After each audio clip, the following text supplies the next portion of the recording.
But I want to change gears. Sure. BlackRock, the World Right. Economic Forum. Yeah. We're pretty ignorant to all this stuff. You're the guru. Yeah. When it comes to finances, investing. I mean, just crash hell. course. Yeah, yeah. I mean, what do you think about BlackRock? Especially like, okay, Bitcoin. It's the ETF that came Yeah. out. Yeah. That's Well, really big. they saying BlackRock is an evil company that's trying to oppress the world. You own nothing, but you'll be happy. yeah. Yeah. So when you look at these guys, like for example, Disney. We're having this conversation about Disney with Bob Iger. Is it his fault? Is it Chapek's fault? He just got a raise to $36 million. They just saw raised that. his salary. Yeah, I and saw they that. doubled his salary. Right. And by the way, when they doubled Joey his Diamond, salary? right? Joey Diamond? Bob Iger. Oh, okay. Diamond, he got a 4% raise. Yeah, he's $36 million. He's $36 million. Yeah, I I saw think that Bob yesterday. Iger, they doubled his salary. We can find out what his salary was if you guys want to pull it up, what Bob Iger's salary raise that he just got. But they doubled his salary, right? So- They doubled his salary after Disney fired 7,000 employees.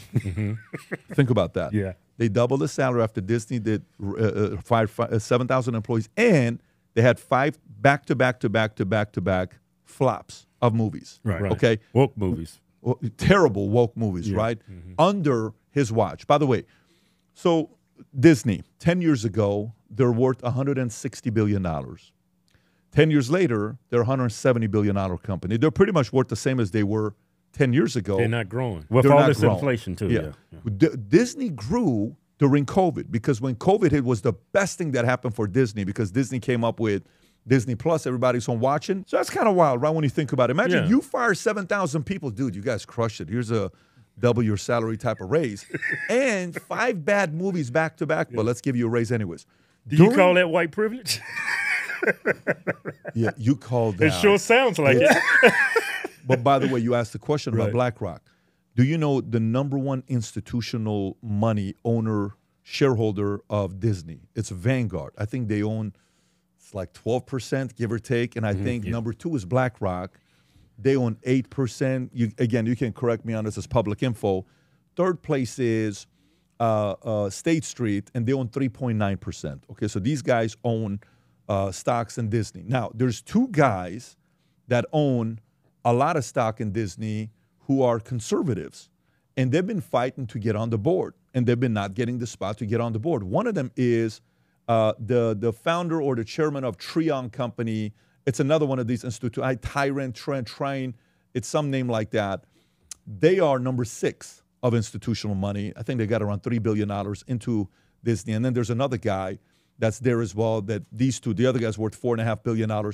They're trying to go in and say, listen, guys, this is not working out. We can't be doing this. We want to get a spot in the company, and we want to get in, right? They don't want to give them the board because the last thing they want is, everybody kind of, exposing what's going on with Disney. But the story with BlackRock, Vanguard, State Street is this institutional money control that they have when they put money into the company, and they got board seats. Guess what? You're not really answering to the regular shareholder. These guys have more control than the shareholders do. So the Larry Fink types that are sitting there saying, no, you can't do this. Or, like with Bill Maher yesterday when he said, I had to take one for the team when he took the vaccine. He didn't want to take the vaccine. Bill Maher didn't want to take the vaccine. Who's the team? Right. So, okay, he works for HBO. Well, if you go all the way up, somehow, some way, the person you're taking for the team is the BlackRock, is the State Street, is the Vanguard, is these guys. And they now have their hands in Hollywood. They have their hands in weapons of mass destruction. I'm talking about, these big 5 companies that create weapons and sell weapons. And then they have their money in real estate. They have their money in so many different places. But ESG, DEI, CEI, corporate equity index, diversity, equity, inclusive, environmental, social governance, all the stuff that they're bragging about. That's all them. It is, but it's getting exposed and it's not working. It's becoming a bad idea.